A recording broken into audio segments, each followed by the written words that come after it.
Nasihat Ibu. Malam semakin larut. Nara berada di dalam kamar, berbaring terlentang menatap ke arah langit-langit kamar. Kepalanya terasa berat, memikirkan semuanya. Niatnya untuk menutup rapat pernikahannya pada ibunya kini telah terkuak. Kepulangannya ternyata adalah keputusan yang salah. Suara pintu terbuka membuat perhatian Nara teralihkan. Ia menatap perempuan paruh baya masuk, berjalan mendekat ke arahnya. Nara bangun, menyandarkan tubuhnya di puncak tempat tidur. Dia sudah pulang. Tanya Nara, setelah menampar, meluapkan amarahnya dan ibu tahu dia telah menikah. Nara lalu meninggalkan ruangan. Ibu Salma mengangguk, lalu duduk di tepi tempat tidur. Nara meraih tangan ibunya. Ibu, maafkan Nara. Nara telah menyembunyikan semuanya dari ibu. Mohon Nara dengan cairan bening membasahi pipinya. Merasa sangat bersalah pada ibunya. Oh, anak macam apa yang menikah tak memberitahu ibunya? Perempuan paruh baya ini mengalihkan pandangannya. Tatapannya kosong. Terlihat jelas kekecewaan di wajahnya. Ibu sangat kecewa padamu.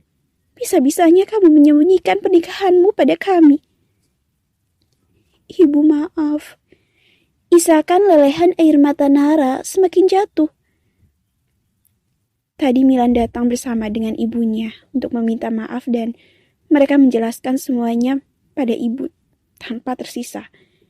Tentang bagaimana awal pernikahanmu terjadi, tentang kemarahanmu pada Milan. Jelas Ibu Salma. Nara hanya terdiam tanpa kata. Ibu kecewa. Ibu tahu semua dari mereka, bukan dari anak ibu.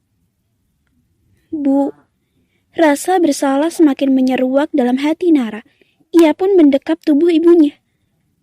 Maafkan Nara, Bu. Ibu tidak menyangka ternyata selama ini kau telah menikah.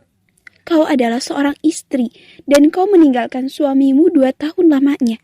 Dan itu yang selalu kau coba sembunyikan dari ibumu ini, kan? Tangis Ibu Salma pecah. Dekapan Nara semakin erat. Ini pertama kalinya ia membuat ibunya kecewa. Tangisan itu semakin keras. Kenapa kau tidak jujur, Nak? Raung Ibu Salma dalam pelukan. Maaf, Bu. Ibu dan anak ini larut dalam tangis. Butuh beberapa saat hingga mereka tenang. Nara telah berbaring di pangkuan ibunya. Ibu Salma mengusap kepala putrinya dengan sayang. Ra, ibu ngerti yang kamu rasakan. Kecewa, sakit hati pada Milan. Ibu juga bisa merasakannya. Ungkap sang ibu yang tahu alasan Nara membenci Milan. Tapi tidak ada gunanya, Nak, menyimpan kebencian. Itu hanya akan membuat hatimu semakin tidak tenang, Nak. Ucapnya menasehati putrinya. Bu, Nara sudah gak mau mengungkit semuanya. Nara hanya ingin melupakan semuanya. Ujarnya lirih, walau dadanya terasa sesak mengatakan itu. Lalu mengapa kau tidak memberikan kesempatan pada anak Milan untuk kembali padamu? Dia sudah meminta maaf dan sangat menyesal. Ibu Salma bisa melihat itu, apalagi mendengar cerita dari Ibu Milan, bagaimana selama ini putranya hidup dalam rasa bersalah atas kepergian Nara. Bu, dia itu berbeda dengan kita, statusnya, derajatnya. Kamu benar, tapi Ra, bagaimanapun dia adalah suamimu. Kalian telah menikah dan terikat pernikahan. Tidak semudah itu melepaskannya. Jelas Ibu Salma terus memberikan nasihat pada putrinya. Biarkan kami menjalani hidup kami masing-masing. Nara merubah posisi kembali menyandarkan tubuhnya di puncak tempat tidur. Ibu Salma meraih tangan putrinya, menatap lembut wajah cantik itu.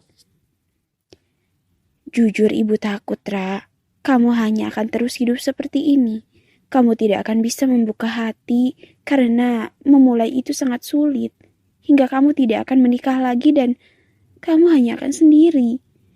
Air mata Ibu Salma kembali jatuh memikirkan nasib putrinya. Bu, ibu tahu kamu, Ra. Kristal bening semakin deras jatuh. Ibu jangan mencemaskan Nara. Ucapnya sembari mengusap air mata ibunya. Dia telah menyesali kesalahannya. Ibu bisa melihat dia sangat mencintaimu, Ra. Dan ibu yakin kau juga sangat mencintainya, kan? Kembalilah padanya. Nara terbungkam. Di lubuk hatinya terdalam, nama Milan memang masih tertambat hingga saat ini. Kalian hanya salah paham selama ini. Dia juga menderita, Ra. Anggap saja ini cobaan dalam pernikahan kalian. Bu, sudah cukup. Besok kita akan kembali. Sela Nara tak ingin membuat hatinya menjadi rapuh dan bimbang. Ia tak mau tekadnya mengikis. Ibu Salma menatap putrinya lekat. Baiklah, semua terserah padamu. Tapi pikirkan semua dengan baik, kata-kata ibu. Nara tertunduk dalam. Istirahatlah, ucap Ibu Salma, lalu meninggalkan Nara di kamarnya untuk berpikir. Namun, baru beberapa langkah, Ibu Salma berbalik. Ra, panggil Ibu Salma. Iya, Bu. Nara menatap ibunya. Ibu hanya ingin mengatakan padamu, perjalanan pernikahanmu bersamanya belum panjang. Itu baru awal, dan kau belum pernah memberikannya kesempatan untuk memperbaiki semuanya. Ibu mau kamu berpikirlah, dia pantas untuk diberi kesempatan kedua, Ra. Ucap Ibu Salma, kemudian berlalu meninggalkan kamar Nara. Nara terdiam, memikirkan ucapan ibunya. Kesempatan kedua, dalam hubungan rumah tangganya bersama Milan.